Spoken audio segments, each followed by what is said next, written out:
বলাগড়ের গুপ্তিপাড়ায় বাড়ির কাছ থেকে উদ্ধার হলো 4 বছরের নিখোঁজ শিশুর দেহ। গতকাল বাড়ির সামনে থেকে রহস্যজনকভাবে নিখোঁজ হয়ে যায় শিশু। খুনে জড়িত সন্দেহে ঠাকুরদা ও ঠাকুমাকে আটক করেছে বলাগড় থানার পুলিশ। শিশু খুনের নেপথ্যে তন্ত্রযোগ খতিয়ে দেখা হচ্ছে। বিস্তারিত জানবো, কথা বলবো আমাদের প্রতিনিধি পার্থপ্রতিম ঘোষের সঙ্গে। পার্থপ্রতিম, ঠাকুমা ঠাকুরদার বিরুদ্ধে ঠিক কি সন্দেহ করছে পুলিশ এবং তন্ত্রযোগ রয়েছে এমনটা মনে করা হচ্ছে কেন? দেখো, তোমাকে বলবো যে গতকালকে তুমি জানো যে 4 বছরের এই শিশু সে নিখোঁজ হয়ে যায়। তার পরবর্তীকালে ড্রোন উড়িয়ে এমনকি স্লিপার ডগ নিয়ে এসে বিভিন্ন জায়গায় তল্লাশি সেটা কিন্তু করেন বলাগড় থানা পুলিশ, এমনকি হুগলি গ্রামীণ পুলিশের যারা শীর্ষ কর্তারা তারাও সেখানে থাকেন। রাতভর সেখানে খোঁজ খবর করা হয়, প্রায় 60 জন পুলিশের টিম তারা সেখানে কিন্তু একেবারে তল্লাশি করে। আজকে ভোর 5টা নাগাদ যে বিষয় পুলিশের জানতে পারছি ভোর 5টা নাগাদ হঠাৎ করে তার ঠাকুরদা চিৎকার করতে থাকেন যে দেহ পড়ে রয়েছে শিশুর। তেমনটাই বাড়ি যেখানে রয়েছে ঠাকুরদা ঠাকুমার বাড়ি এবং এই শিশুটির যে বাড়ির জায়গায় পাশাপাশি বাড়ি, সেই বাড়ির পাশেই একটি মাঠ মতো ফাঁকা জায়গা এবং তার পাশের শৌচাগার, সেই শৌচাগারের সামনে সেই শৌচাগারের ভেতরে ঠাকুরদা চিৎকার করেন দেহ পড়ে রয়েছে। পুলিশ কর্মীরা সেখানে উপস্থিত, পুলিশ কর্মীরা সঙ্গে সঙ্গে সেখানে ছুটে যান, দেহ উদ্ধার করে। কিন্তু এখানেই প্রথম পুলিশের যেখানে খটকা লাগে সেটা হচ্ছে যে গতকালকে ওই জায়গায় একাধিকবার তারা তল্লাশি করেছে, সেখানে কোনো কিছু দেখতে পাওয়া যায়নি।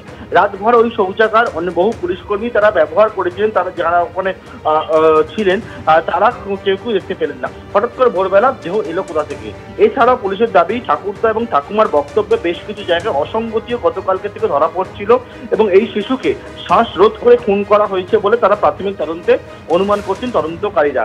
এবং যেহেতু তাদের কথাবার্তা অসঙ্গতি ধরা পড়েছে এবং পুলিশ মনে করছে খুনের ঘটনার সঙ্গে ঠাকুরদা এবং ঠাকুমা যুক্ত থাকতে পারে, তাদের দুজনকে আটক করা হয়েছে এবং এর পিছনে একটা তন্ত্রযোগ পুলিশ খতিয়ে দেখছে। কারণ গতকালকে যখন সকলে খোঁজাখুঁজি করছে এই 4 বছরের শিশুকে, তখন তার ঠাকুমা যা জানা যাচ্ছে তিনি কিন্তু এক তান্ত্রিকের সঙ্গে গিয়েও দেখা করেন গতকাল বিকেল বেলা।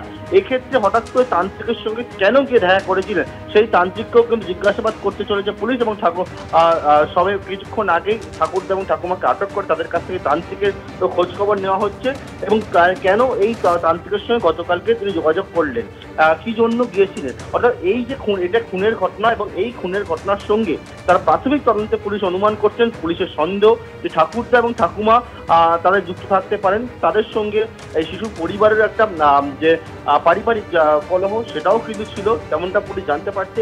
এখানে কোনো রকম ভাবে এনাদের যে ভূমিকা সেই ভূমিকাটা খতিয়ে দেখার জন্য আটক করা হয়েছে এবং পাশাপাশি ঘটনার পিছনে কোনো তন্ত্রযোগ রয়েছে কিনা সেই বিষয়টা খতিয়ে দেখছেন তদন্তকারী আধিকারিকরা। 4 বছরের শিশুকে খুনের ঘটনা তেমনটাই পুলিশ মনে করছে এবং সেই খুনের ঘটনা তদন্তে এখন বিভিন্ন যে দিকগুলো রয়েছে সেগুলোই পুলিশ এখন খতিয়ে দেখে তদন্ত প্রক্রিয়াকে এগিয়ে নিয়ে যাচ্ছেন। ধন্যবাদ পার্থপ্রতিম।